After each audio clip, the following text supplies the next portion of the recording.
فاصلوں کو تکلف ہے ہم سے اگر،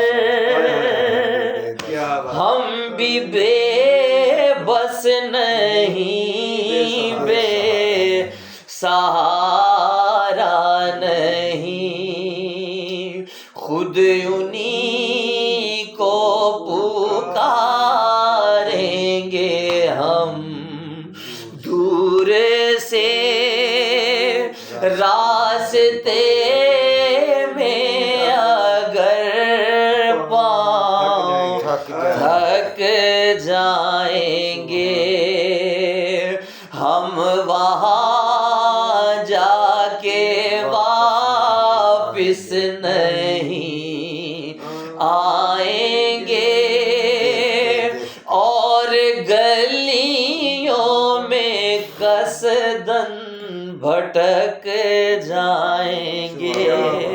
چاچا گلیوں میں قصداً جان بوجھ کے گواچ جائیں گے۔ ہائے ہائے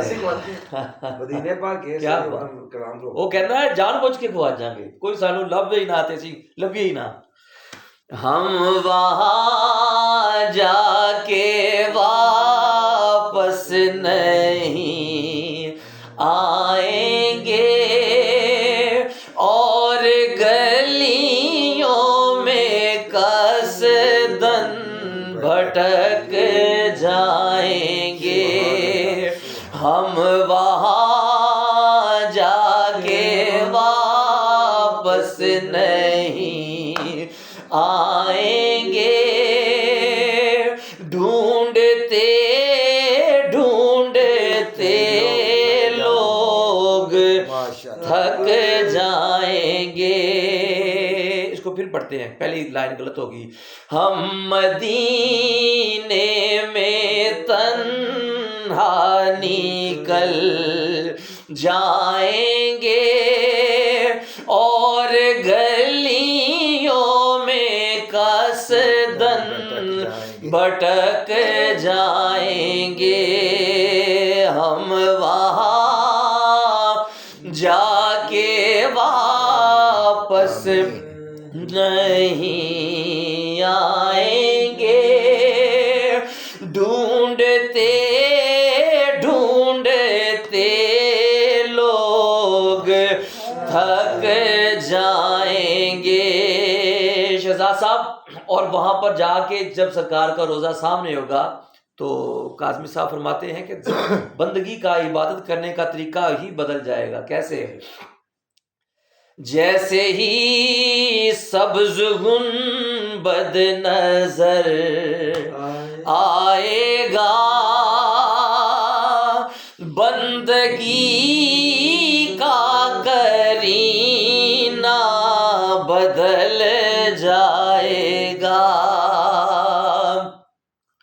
سر جھکانے کی فرصت ملے گی کسے،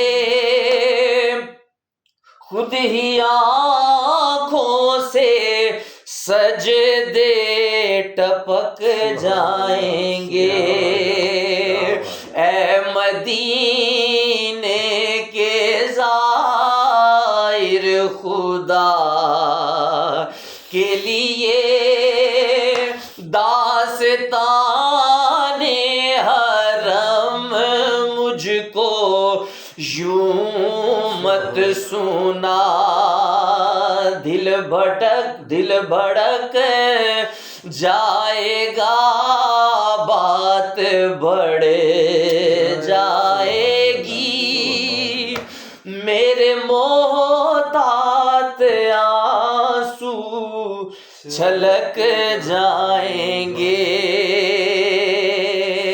فاصلوں کو تکلف ہے ہم سے اگر، ہم بھی بے بس نہیں، بے سہارا نہیں، خود انہی کو پکاریں گے ہم دور سے راستے میں اگر پاؤں تھک جائیں. یار کمال. آج شہزاد صاحب نہیں پا میں نے کہا